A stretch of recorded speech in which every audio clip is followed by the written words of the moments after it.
This is it, people. This is what you've been waiting for. This is Everyday Celebrity Podcast.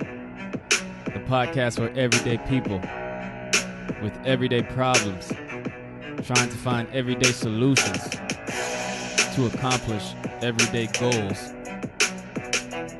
Let's start the show.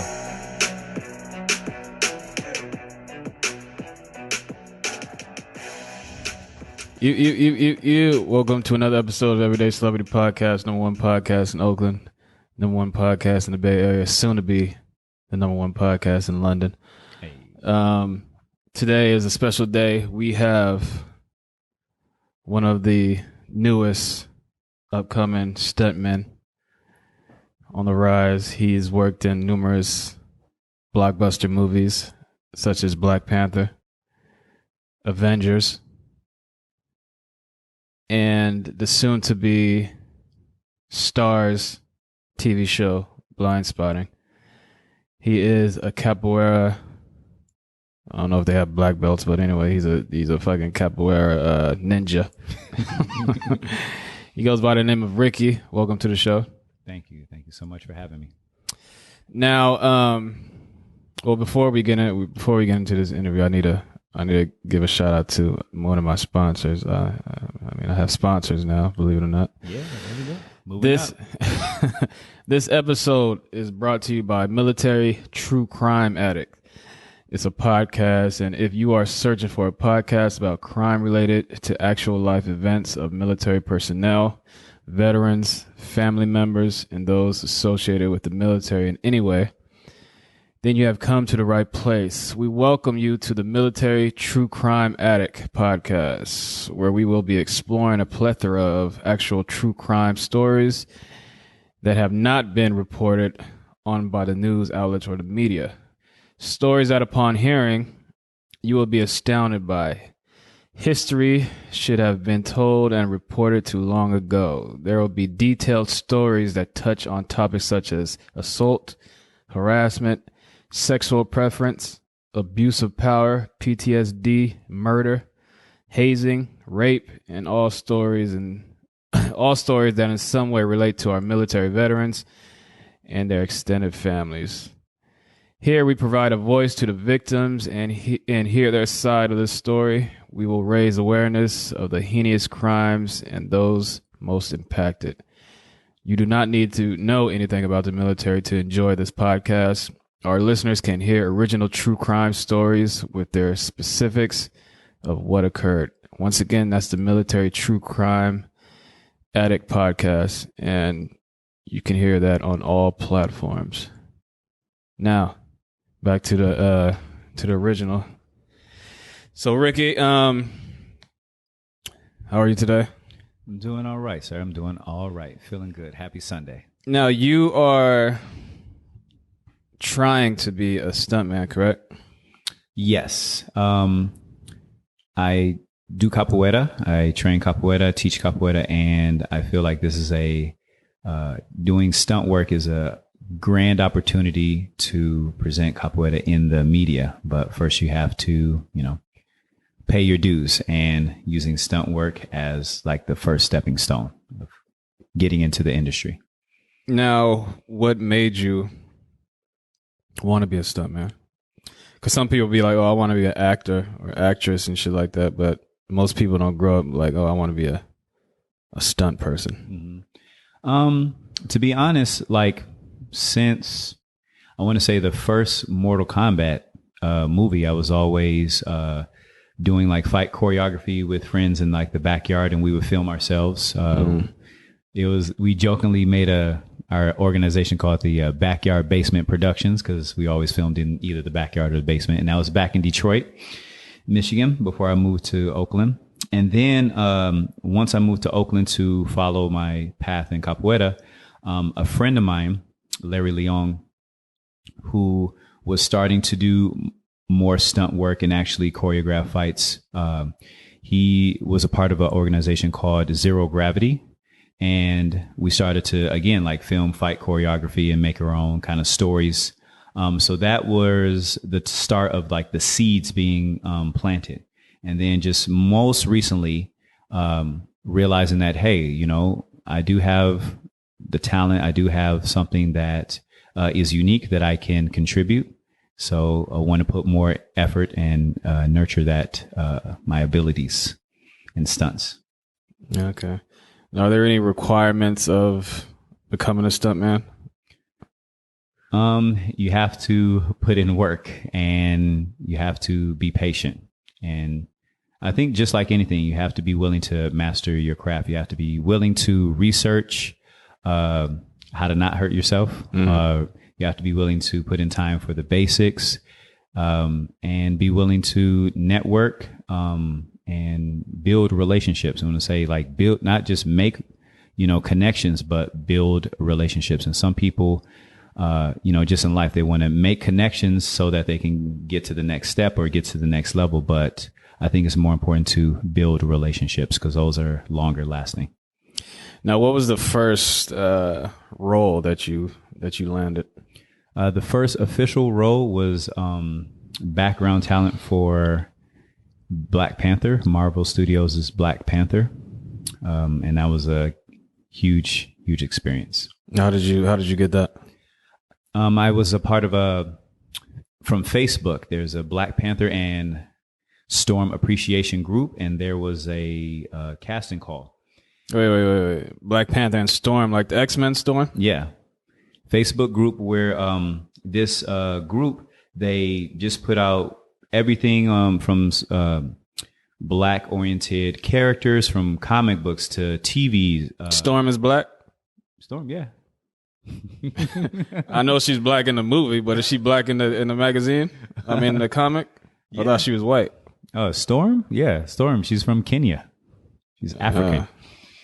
Yeah, both of them are African. That's crazy. At least she's from a real place in Africa. Well, she should have fucking made it rain in Africa where them niggas needed water and shit. So that's fucked up, Storm. Right. But anyway, continue. Yeah, so from the Facebook group, there was a casting call posted there, and they were looking for African or African American people. And if you had any sort of martial art, dance, or music background, that was a plus. Mm-hmm. And I do capoeira, and that is a combination of all those things. So I decided to take a shot and flew out to Atlanta, and I was able to land a small role on Black Panther. So you flew out there to audition. You didn't like fucking send them a tape of you and then they asked you to come? No, I flew out there. I slept in the airport for my layover. And then the next day, went to the audition, waited in line, and just interesting story. Like I have my berimbau here, my capoeira instrument, and I was bringing that to a friend who was also in Atlanta for the audition. And I brought it to her because she had bought it from me because it comes from Brazil. And the casting director saw me and her with some instruments. She was like, "Oh, are you guys going to do like a performance?" And I was like, "We can." Mm-hmm. She's like, "Okay, I'll be right back. You know, I'll come search for you guys." So we had our pictures taken and filled out all the paperwork. And then she came back and was like, "Okay, let's see what you guys can do." So we and a few of my other friends, my cousin who gave me a ride to the location, we all ended up doing a capoeira performance for the casting director. And I feel like that really solidified my chances of having any sort of appearance in the movie. When you auditioned, was there like thousands and thousands of people out there? It was a lot. It was over 1,000 people in line. But so many black, beautiful people all in one space, decked out, you know, all different types of attire. And it was a beautiful sight to see because I rarely get a chance to see like that many people, that many beautiful black people in one spot. What did they make you do in your like one-on-one audition? For there was no one-on-one audition. It was actually just you take a photo, fill out, you know, your information, your measurements and things like that. And if you kind of look the part, then you might be walking somewhere in the background, in any sort of scene. But I feel like doing the capoeira, that put me in a position to actually be one of the warriors, the border tribe warrior, which protect the borders of Wakanda. So the border tribe was the good people, the Yes. good guys? Which is interesting because in a part of the movie, the border tribe is the tribe that actually attacks T'Challa, because Killmonger is the king. And then we also fight against the Dora Milaje as well. So after the audition, how long did it take for you to for them to be like, oh yeah, you got the part? Were you still in Atlanta, or did you have to fly back? No, I flew back, and just was like, well, maybe I'll hear something, maybe I won't, but gave it a shot. And I flew back, and it was just interesting because I do an annual. This is pre-COVID, obviously. I do an annual cultural event where I bring my mestre, my teacher from Brazil, and his wife, who's also a capoeira mestre, and a few other people to teach workshops and do like a cultural exchange directly from the source here in the Bay Area. And it was around that time that they had arrived that Friday, and then we did our training that Saturday, and then Sunday was supposed to be the rest day. So I was like, well, my guests don't have anything to do; they can rest. So that's when I flew out like Saturday night, rested, slept in the airport, and then Sunday morning went to the audition, and then came back Sunday night, and then Monday morning went back to teaching and training the capoeira for the rest of the event. After the event was over, so I want to say about 2 weeks, that's when I received the email. Email saying that you're casted? Yes. Did you like jump up and down and shit? I was doing some cartwheels, yes. Some backflips. After you got the casting email, how long did it take for you to go back and start filming? What was the time frame? Let's see. It was during the. Let's see. It was during the summer. Yeah, during the summer of that year, 2017, I think it was, because Panther was released in 2018, I believe. Yeah. And what was it like filming there? Oh, it was challenging because of the call time being so early. So you have to wake up early, be there at 5:30 in the morning. So the movie was filmed in Atlanta? Yes, or at least our scenes. There were some parts that were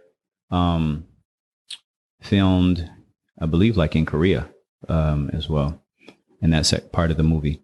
But yeah, the majority of the parts were filmed in Atlanta.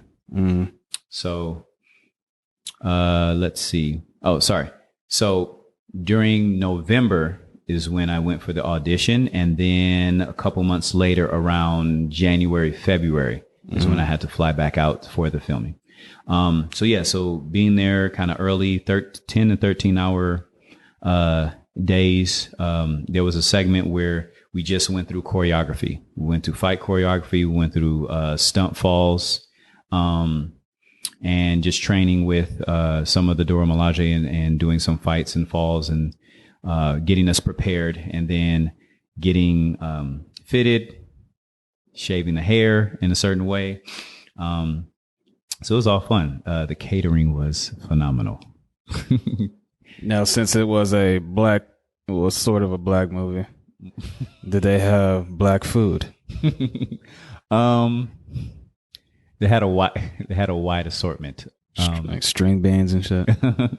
No, just everything. They had, salmon. They had, vegetables, fruits, different variations of meats. Cause it was like a wide array of stuff. It wasn't any sort of particular style, I want to say, but not any sort of black per se or, African, food, but cause there were chefs on deck to like cook whatever you want. So if you want an omelet, you can make it any way you want. They'll make some sandwiches for you. They'll put together, like pasta, so they, like I said, the catering was on point. And they set you guys up in like hotels and shit? Not for me, not for my area. Again, I'm featured background. So it was just fortunate that I have family in Atlanta. And so I was staying with my cousin, Suli, who's also a martial artist, and staying with him while going back and forth to set and going back and forth to film.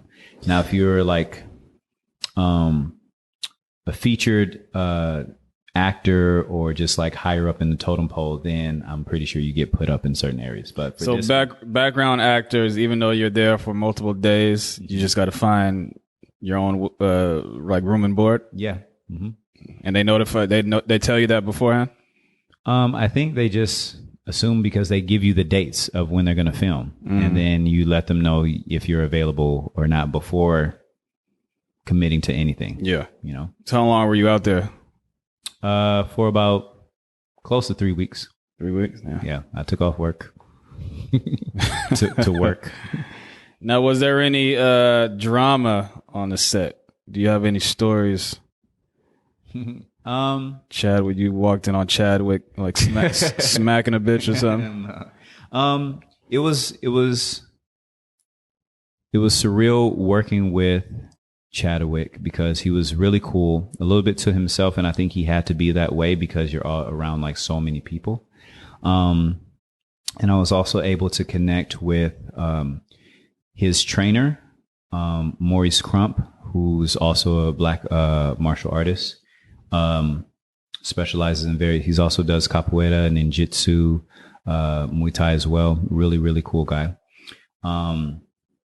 Did some fighting with Tony Jaa, star of like Ong Bak and things like that. So got, again, building relationships with folks. And then seeing Ryan Coogler, just command the space, command respect, but then also I feel like he was like one of the realest people there. Like his slang, like how he dressed, he was like, baggy pants. He had the Tupac shirt on, with a Golden State like beanie hanging off to the side. And like, all right, y'all, see what I'm saying? We're going to go here. All right, we need the Wakanda Warriors. You guys are going to come in on 3. Okay, Killmonger, I want you standing like this. See what I'm saying? I.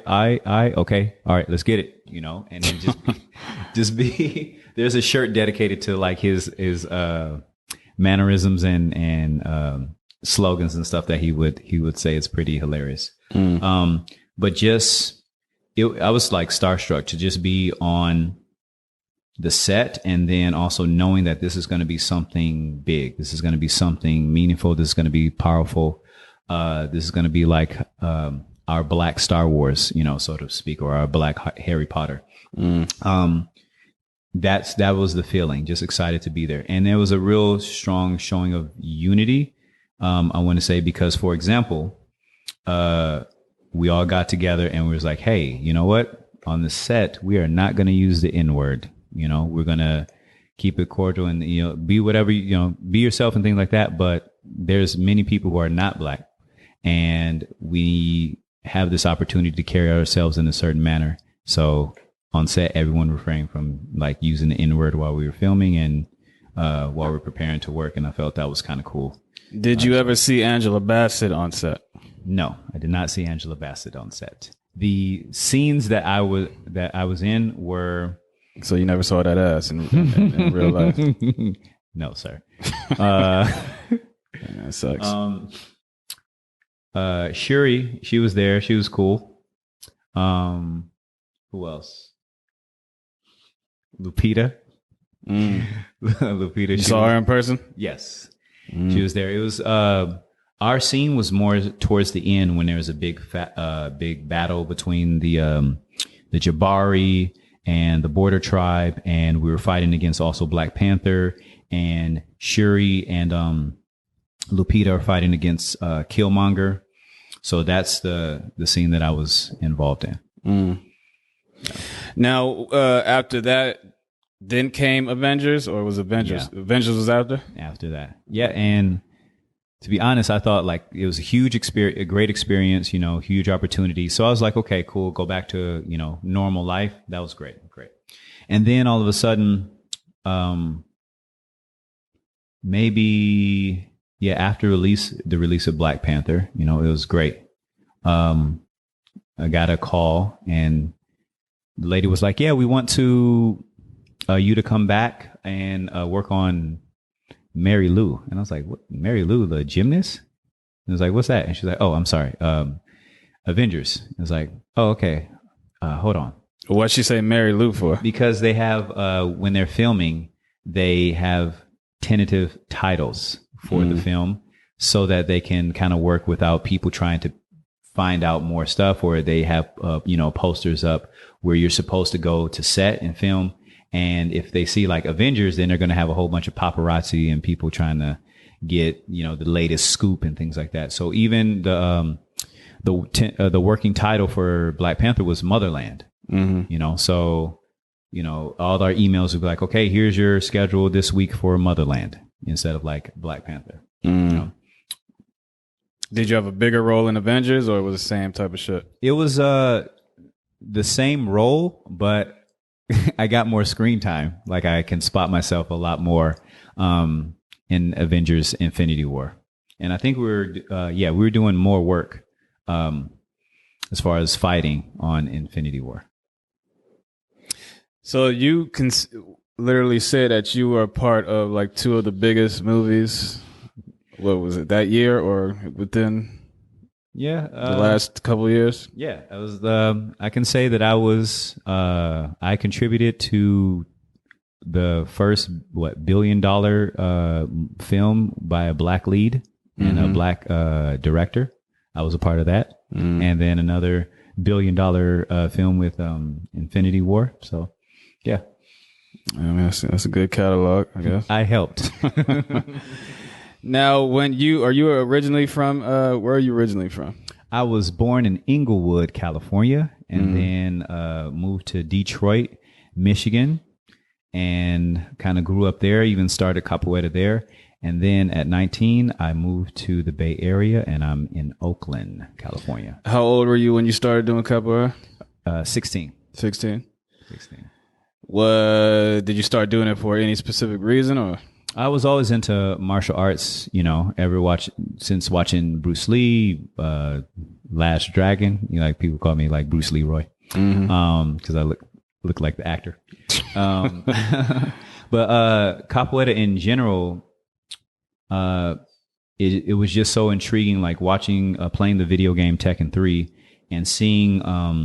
For the people who don't know, Tekken 3 is a fighting game similar to Street Fighter, where everybody comes from a different country, but also has their country's kind of like specific fighting style. So there's this guy from Brazil, and he's like dancing around and fighting on his hands and doing all these amazing kicks. And I was like, man, that's amazing. I knew it was Capoeira because before that, there was the movie Only the Strong, which that was, I feel like, the majority of everyone's exposure to Capoeira. But I had a chance to start training there at a YMCA because I saw a flyer for a Capoeira. So yeah, I started at a YMCA in Detroit. So Tekken 3 is the reason you started doing... Tekken 3, Only the Strong. Okay. And... you've been doing it since you were 16. What's the hardest thing about like learning it? The hardest thing about learning is balancing all the different aspects. Because with it being a martial art, and that's what it represents for me, the beauty of the art form is that it can represent different things for different people. But for me, the beauty of the martial art is that it has the self-defense aspect. It has the physical aspect to keep you healthy, mobile, if you train it that way. The musicality, but in also the history and the culture, with it being the result of the African diaspora, even though it comes from Brazil.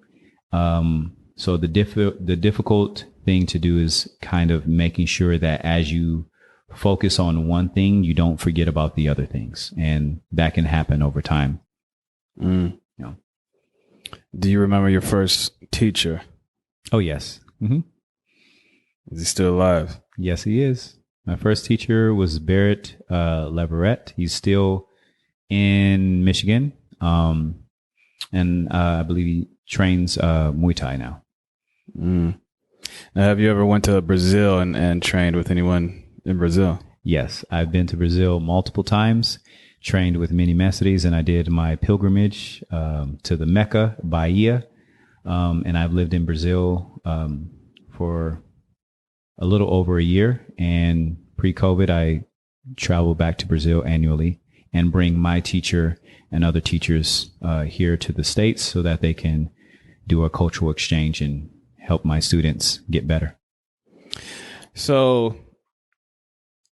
why is it that when it comes to like martial arts, like kung fu, karate, all that shit, why do you think that a lot of black people, black men and women, don't like study? When you go to like these karate schools and shit, there's not a lot of black. There are probably like one or two black kids in there, or probably none at all, most likely. So why do you think black people don't veer toward learning martial arts? When it comes to like physical activity, they go more to like sports like basketball, football, but never to martial arts hardly. Well, I think it's kind of complicated in a way. I've seen some schools where there's the majority of the students are black, but that is because the teacher is black and he is teaching in a predominantly black neighborhood.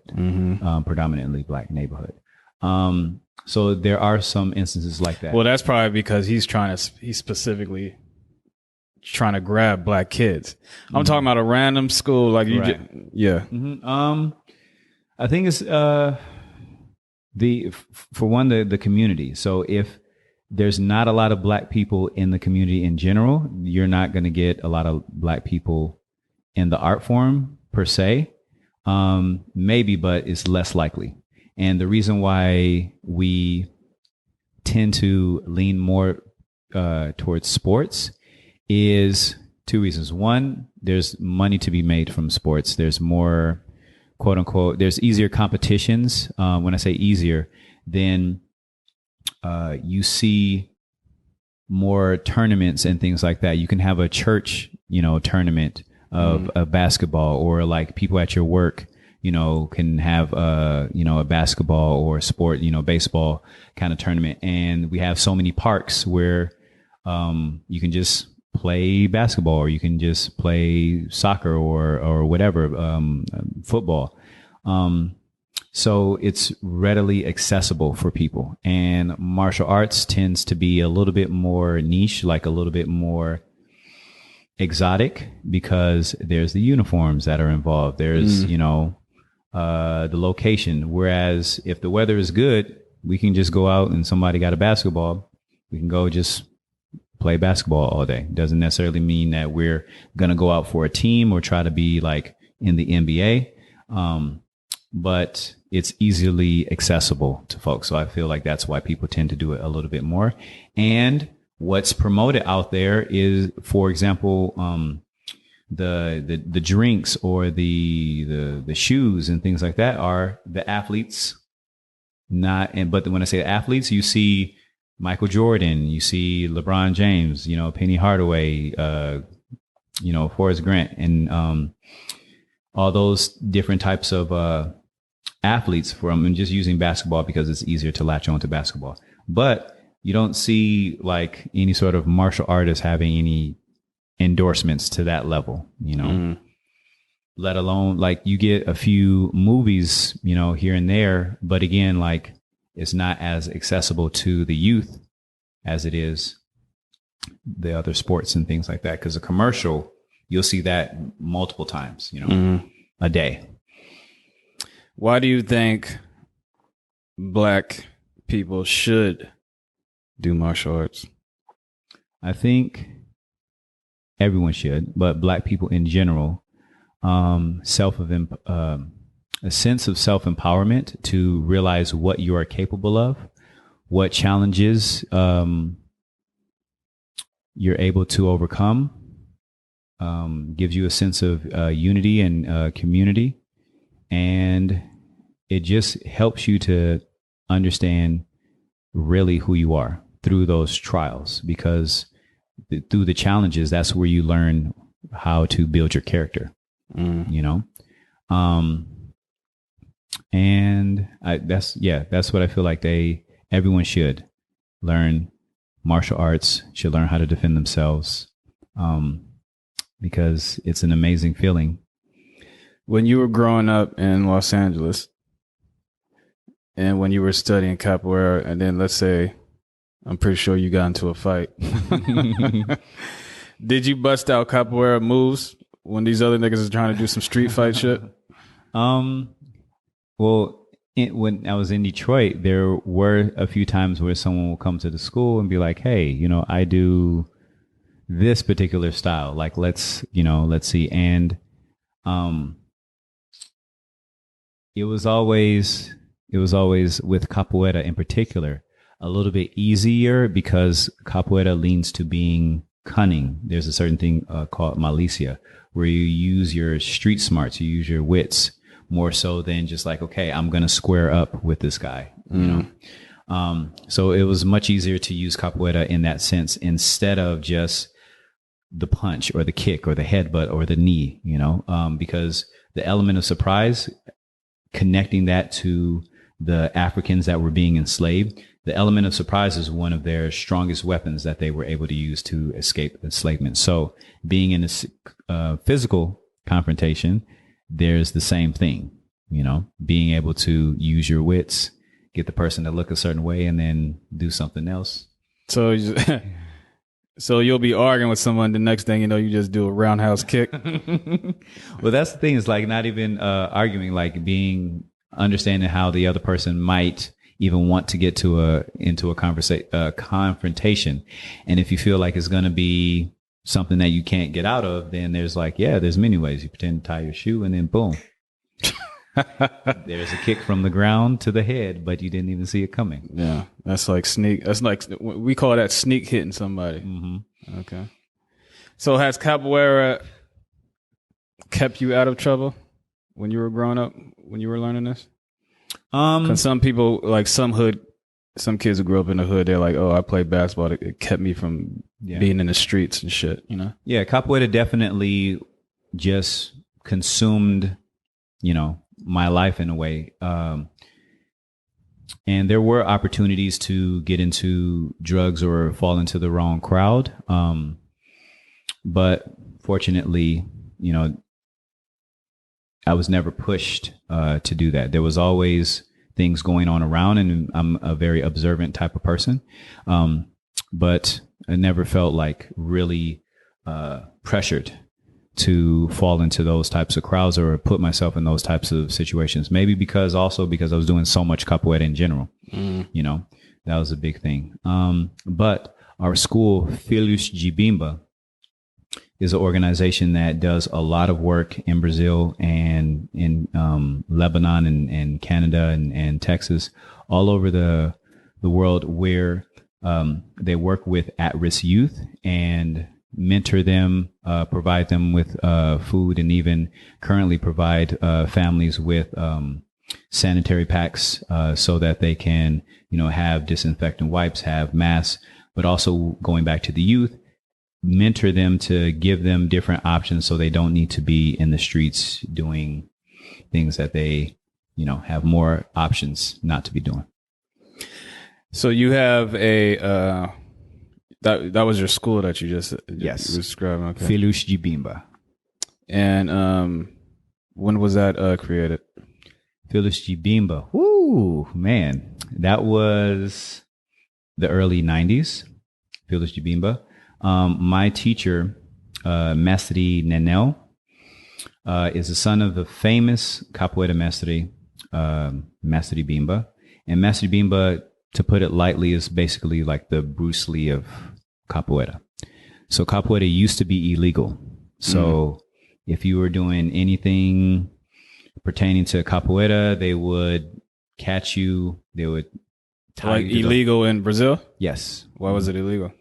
Because it gave the now quote unquote freed Africans and their descendants a weapon to protect themselves, to liberate themselves. But also, once the Africans were and their descendants were freed, there was no structural format in place to welcome them into society. No stimulus checks, no nothing like that. And they were still viewed as second class citizens. So most of them had to resort to making a living any way they can. So some of them form gangs. Some of the capoeiristas, were bodyguards for politicians. And that was a real dark time for capoeira's history. And capoeira was prohibited by law. Also, that was also the time when it got a very bad stigma, very bad reputation. It would be like someone being a drug dealer, looked down upon. And capoeira almost became extinct. And because of Master Bimba, he was able to be allowed to teach capoeira with government, supervision. And he was the first one to be able to open an academy and teach and get capoeira recognized as Brazil's national sport, all from this man, Master Bimba, being black, being illiterate, being poor.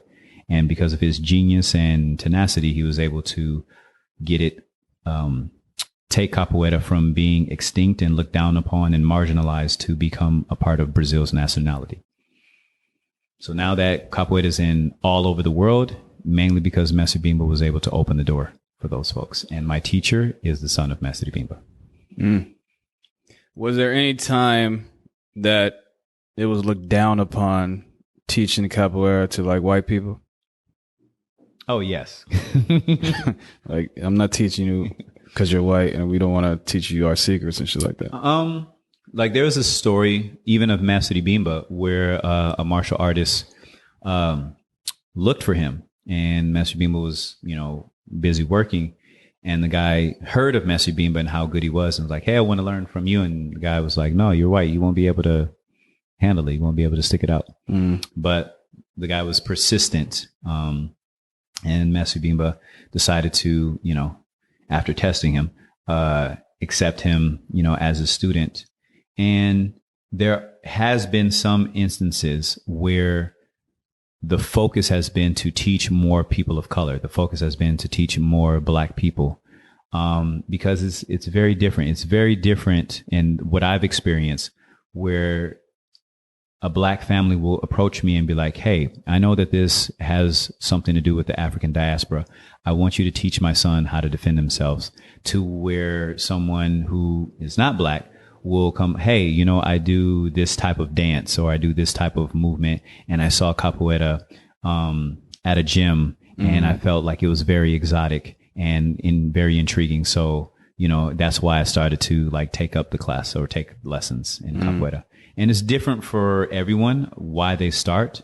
But the beauty is that with all these different types of people and ethnicities, they all can learn from each other. So the person who just wanted to learn some exotic movements can also be exposed and respect the history of where it comes from. And someone also who is learning to defend themselves also will understand how to relate to someone who doesn't look like them, so that we can also support one another as well. Do you guys have different levels of capoeira? Yes. Some capoeira schools have adopted the Asian way of like a belt system progression. Some capoeira schools don't use any belts at all, but they have some sort of progression system in place. Our school, Phyllis G. Bimba, our progression is that you take different courses, and once you complete those courses, you receive a silk scarf. And what that silk scarf represents is that in the old school time, capoeiristas would have the barber straight razors, as a weapon. And so the capoeiristas would wear the silk scarves around their neck because it would protect from getting cut from the razor around the neck. So in our school, we kind of preserve that legacy, and you receive different scarves depending on which course you complete. So your skill level is what? Way up there. Are you considered like a master? By many, yes. So a master is when you're able to teach, basically? No, not even. It's very hard to put capoeira into a like strictly defined category or as organized as like Asian martial arts, which is, take it for what it is good or bad. Someone can, like, you can learn from me for like 2 years, and then let's say you move to Miami and you want to keep training, but you need someone to train with. So you find a place, or even like at a park. So then you start teaching so that you can continue training. And then maybe, you come back to where, maybe you come back to our school and train with me a little bit, get some more information, or maybe you bring me out there. And then slowly but surely you start to develop your own students and your teaching method. And now you start a school in Miami. That is a possibility. But in Phyllis Jibimba, you get a diploma, and then you are officially recognized as a teacher of capoeira.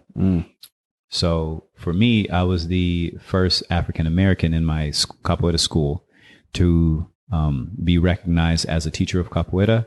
And once I completed the next course, which is the specialization course where you get ambushed in the forest, I was the first American to complete that. Wait.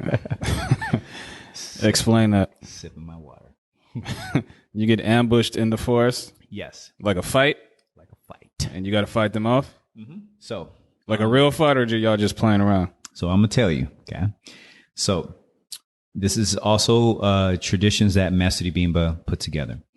When Africans would escape enslavement, they would run into the forest, and the bush captains would go after them, trying to reclaim their property. So this ambush is kind of like the guerrilla warfare that the Africans would have to go through in order to stay free. And also capoeira comes from the location in the forest. It's a Brazilian, indigenous Brazilian term. So because of all these Africans were escaping into the capoeira, then the art form became known as capoeira that they were using. So that's what it's connected to. And basically you take a course, a specialization course, where you use the different resources of capoeira as a self-defense. And then you go into the forest and have to get to point A to point B. And these are other students who have already completed the course, so you're outnumbered. But yeah, you definitely learn. It's a what is it? Simulation. But you definitely learn what really works and what is kind of like Hollywood movie, fight choreography. But yeah, you have to fight against like multiple people. Like real fighting. Yeah. There's no gloves, no protective gear, and no one, like, fortunately, because it's done with a certain amount of care, there has been no serious injuries, from Master Bimba's time to my Master's time, up until now. You get bumps, bruises, cuts, and, had a bloody eye, but no one seriously was injured and like had to go to the hospital. Do they throw women in there too? Oh, yes. My teacher's wife, Mastra Preguiça, she completed all of the different courses. So she completed the ambush course, right? And then the course after that is you defend yourself against knives and sticks and guns, So she completed that also. So she's at the highest level you can obtain. So there's been a few women in our school that have done that. And this is just my opinion, I don't know many capoeira schools that do this type of training unless they are emulating what our school does. You can train capoeira and have some challenging exchange and challenging, we call them games, right? Games between somebody, but to say like specifically, here is a course on how to use capoeira to defend yourself in the streets. To my knowledge, nobody does that except for Phyllis Jibimba, unless they are emulating Phyllis Jibimba and Master Jibimba's work. Are capoeira masters like celebrities in Brazil? Like many of them are. They're walking around and like the girls are throwing a pussy on them and shit. Wow.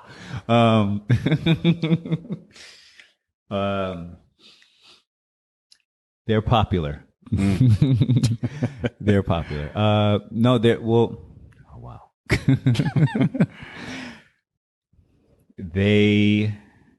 People are people, and capoeira does give you some confidence, and it does give you some uniqueness, like the way that you move, the position of power, men or women. But yeah, masteries in Brazil sometimes tend to be, popular with women. Now explain this this instrument that you brought. Yes. What's it called? What's it used for? This instrument that I brought is called the berimbau. It comes from West Africa. There's many variations in the continent of Africa, but when it arrived in Brazil, this is what it evolved into. Started off with the bow, obviously. So this is used to command the rhythm of the movements because of capoeira's African roots. It's very rhythmic. A lot of people think that, or I want to say, regurgitate the legend that capoeira is a fight disguised as a dance. The capoeira was outlawed, so they were just disguising it as something. And from my research, I can see that because it kind of looks like break dancing a little bit, that type of shit. And from my research, that's not really the case, because there's legal documentation of gathering in circles and dancing and loud drumming and a curfew that was already implemented before capoeira became illegal. So for them to disguise it as dancing and still be congregating, that was already something that was illegal. So they couldn't do either or. And I think that it's because of its African roots. That is why the art form is rhythmic, because music and dance permeates everything of African culture. So because music is so important, this dictates the rhythm of your movements, whether they be slow, medium pace, or like very fast. And it's also, we sing while playing. And that kind of helps creates the energy and the mantra as we slip into the trance-like state, and get into the zone when we're training. What are these made out of? Bamboo? No, it's a different type of Brazil wood that's found in Brazil, biriba. And I can play it for you if you like. Yeah, go ahead.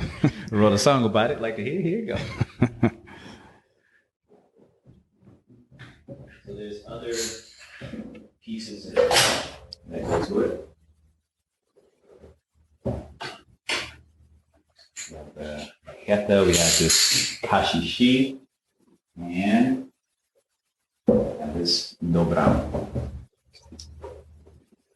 So even though it's one string, metal wire, there's many rhythms that you can play on this, and a few of which Master Bimba created himself. So I'll just do like a few rhythms for you. Yeah. And then real good with the sound and stuff. I can make it work. Cool, for sure.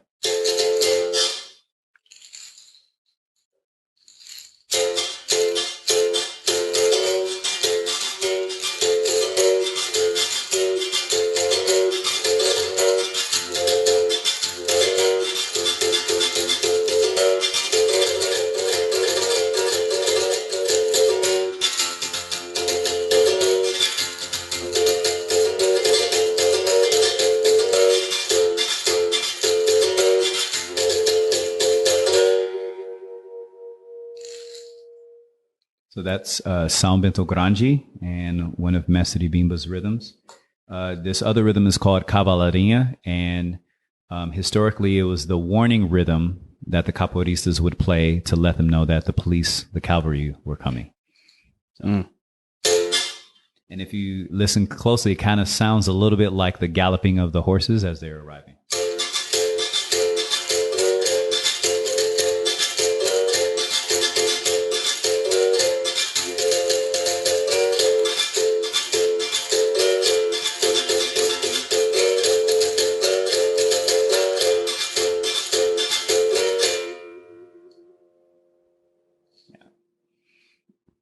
That's it? I can do more. Yeah, you have another one? Yes, yeah. Well, with this one, what I'll do is I'll do a song while playing, okay?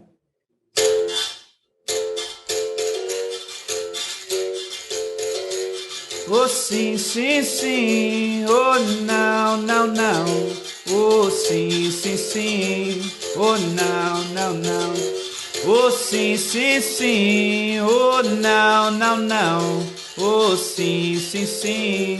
Oh, não, não, não. E vai você, Dona Maria, como vai você? Vai você, Dona Maria, como vai? E vai você, Dona Maria, como vai você? Esse jogo bonito e o que eu quero aprender, Dona Maria, como vai você?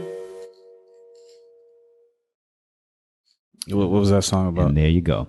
The first one, oh, sim, sim, sim, oh, now, now, now, which means yes, yes, yes, no, no, no. And all the songs are symbolic. So what you say yes to right now, you might say no later on, and vice versa.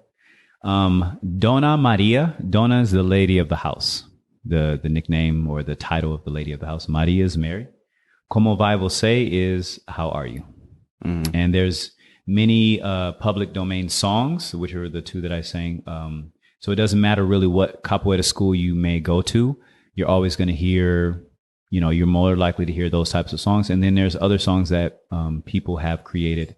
Some people from our school and other capoeiristas as well have created certain songs that, you know, different schools sing as well. And this is the birimbau. Birimbau. Birimbau. Now, when you, when you, learning capoeira, do you learn how to play the birimbau by the same person who's teaching you how to fight? Yes. Oh, okay. Mm-hmm. Yep. So they know all the shit. Yes. If they are a good teacher, meaning not a good teacher, I take that back. If they are at a certain level, and generally in a role of teaching, specifically like running a school, then they need to have all aspects covered. And learning how to play the instruments is one of them. Okay. Have you ever met a teacher who can't play the birimbau and said, "Man, you're a fucking fraud"? Let me see.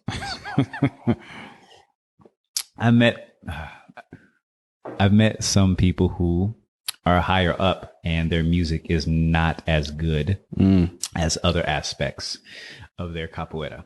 But those types of people, the majority of them will invite people, even if they're lower ranked, to like help them improve. And the only reason they may not be good at, for example, the music is only because they haven't made time to really improve it. You know? Okay. So you're fluent in Spanish? No. What was that, Portuguese? Portuguese. Oh, Portuguese. Okay. I can speak a little bit of Spanish, but I'm much better in Portuguese. So yeah, one of the other reasons that I moved to Brazil is because I wanted to improve on how to speak Portuguese, because I didn't want to be one of those American martial artists who was high up in the ranks, but then couldn't speak the language. And I feel like knowing the language helps you to connect a little bit more with the culture as well. So out of respect for the culture, I wanted to push myself and learn how to speak Portuguese as well. Where in Brazil were you living? Oh, I was all over the place. I went to São Paulo, Ceará, also Minas Gerais, and the place where I now spend the majority of the time is called Bahia, which translated to English means the Bay. And also Bahia has the highest highest population of African descendants outside of the continent. So that's why you have such strong African diasporic expressions that come from Brazil, such as capoeira, such as samba, and such as candomblé, which is the religion, the Afro-Brazilian religion, and even the foods such as feijoada as well. So what was it like, that transition from living in America, being born in America, being American, and then living in another country as Brazil? I mean, I know you studied the culture and you were like into like the culture and this martial art. Yeah. But was it did it take some time to get used to? Were you like shocked on like the I don't know, the poverty level or shit like that? Yes, the poverty is way more intense there. You know, unfortunately. But there was a culture shock with how challenging things are there as far as to like make a living and try to make a living receiving less money, or the money that you make doesn't go as far. And that was very sad to witness. But in other aspects, there was so much like a feeling of home, particularly in the blacker neighborhoods that I would be, because how we are with each other, like nicknames that we give each other, how we tease each other, how we compliment each other, how we, you know, dance, and a little bit of the, you know, for lack of a better term, a little bit of the swag was like similar particularly in Bahia. And also I had a friend who I made in Brazil, who we had a conversation. It was like, yeah, even though you're in South America, I'm in North America, whatever, we have similar struggles because of, you know, because we're Black. We understand the struggle that we go through a little bit more than other people would understand. And it was a strong connecting moment, you know? Okay. How long were you there? I lived in Brazil, but I would go sometimes twice a year for the last 8 years or so. Okay. You got any kids in Brazil? No. That you don't know about? I know about all of them that do not exist. I know about all the kids that I don't have. Okay. What so you said earlier that you do something where you bring people teachers from Brazil to mix with teachers in America. Is that correct? So I run a school, Phyllis Chibimba, California Bay Area, here in the East Bay. So every year I would bring my teacher, his wife, who is also my teacher, you know, and have them teach my students. You know, so they're in Brazil, right? They're coming from Brazil. They're coming from Brazil. So you bring them to the States to teach these American students. Okay. Yeah. And even invite other capoeira schools as well to come through and learn, because our capoeira school represents a specific, not a style, but represents a specific lineage. And this lineage has like influenced the entire world of, you know, capoeira. So now do these students know that? Like, do they know how this guy is like the son or whatever? Well, of the original creator or some shit. I do try as my best to kind of like transmit that knowledge and appreciation. I think what I try to do best is transmit as much information as possible, so that when you have more knowledge about something, you have more value about it. If you're just like, oh, this is so and so. Okay, cool. Oh, this is Mestre so-and-so. Then people are, oh, okay. And this is Mestre so-and-so, son of Mestre Bimba. Oh, okay. And then they, you know, ask more questions and things like that, or want to know about, well, okay, what was it like training with your father? What was your father like? You know, Mestre Bimba also went into the Vale Tudo, which are the MMA of Brazil, way back before MMA was a thing. And entered using his capoeira, and he was undefeated, you know. But then he also retired undefeated, saying that capoeira was not made for the ring. Capoeira was made to protect yourselves in the streets. How does your teachers feel about when they come to America and they teach these American students? Do they feel like these American students don't take it as serious as the Brazilian students? In some regards, they feel like, you know, with my students and other people as well, in some regards, they feel like the Americans take it more serious than the Brazilians. Because sometimes, you know, when you have full access to something all the time, you don't value it as much, which is unfortunate. But not saying that all Brazilians, but there's some. So there's a full spectrum. knowing with us and my students, we know the value of this person coming here. We know the value of what they represent. So our mission is to support their well-being, to support the fact that they can transmit that history and that culture to us. So we're very appreciative of them and their existence and their legacy. And we make sure that they're, have food to eat and that they're okay. Besides just the movements that they're teaching us, we make sure that their well-being is taken care of as well, because they also teach people how to be better human beings. Finish this sentence for me. Without capoeira, my life would be unfulfilling. Great.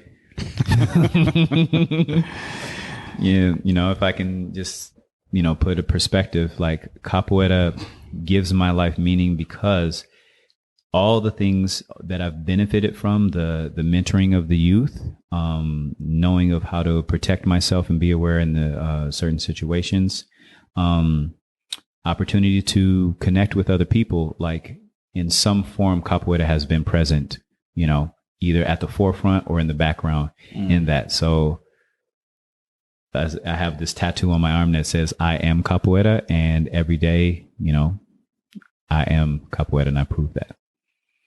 Okay.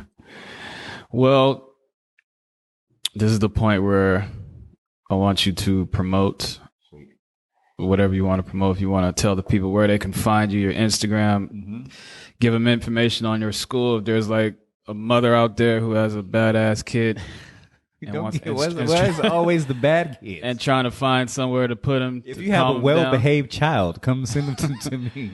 Tell them where your school is, where they can get in contact with you, and all that. For sure. You guys can find me on social media. Type in Capoeira. That's Capoeira. Capoeira. BayArea.com. All one word. You can even find me on Instagram. Same thing. I also have my personal Instagram, which is Mr. Malandro. My capoeira title name is Professor Malandro. Malandro means trickster, giving con artist, bad guy, street smart. And then also our YouTube, where I drop a few instructional videos on how to do all the basic capoeira movements. That is also Capoeira Bay Area. And my YouTube, Mr. Malandro, which is more of the stunt choreography and work that I've done as well. So Instagram, YouTube, Facebook, and the website, capoeirabayarea.com. I teach kids and adults. All the information is there. We generally have classes Tuesdays and Thursdays for kids in person. Adults are on Zoom in the evenings, and then all levels class on Saturday, 11 to 12:30. Also, I work with my boxing coach, Bilal, who has the International Boxing Association or Institute, and we do a community class every Friday at Lake Merritt for kids. From 3 to 4, they learn boxing, and from 4 to 5, they learn capoeira. And there will soon be a Black Asian Solidarity event happening March 27th at Lake Merritt, the Pillars, where we will be doing self-defense, boxing, and other martial arts. I'll be able to hopefully contribute capoeira as a self-defense for the community, but it is a gesture of solidarity for what's been happening, what has been brought to light most recently, but it has been happening, unfortunately, with the violence towards the Asian community. All right. And also, look for him on Black Panther. He's the black guy in the background. Yes. Avengers Infinity War as well. I'm standing behind Scarlett Johansson, Black Widow. Well, how was that? It was great. They were like, hey, we need somebody to stand over here behind her. Oh, yeah. That's me. Nice. I ain't going to ask you what's on my mind, but I'm pretty sure we can put it together. But anyway, well, thank you, Mr. Melandro, for coming on Everyday Celebrity Podcast. Like he said, follow him, look him up on all that information that he did. Yeah, good brother, very educational, and he knows what he's talking about. He's what do you call him? Masteryan or whatever. What'd you call it? Mestre. In Capoeira. Yes. And Capoeira, the good thing about Capoeira is you can never be too old, too young. Don't matter if you're black or white, Asian. All it takes is a willingness to learn. Yeah. I don't even know if that's what really is Capoeira, but that's just what I just made up right now. No, it's all good. There's a saying that, if you don't want to learn, nobody can teach you. If you want to learn, nobody can stop you. Exactly. And this is Everyday Celebrity Podcast, and we are out. You.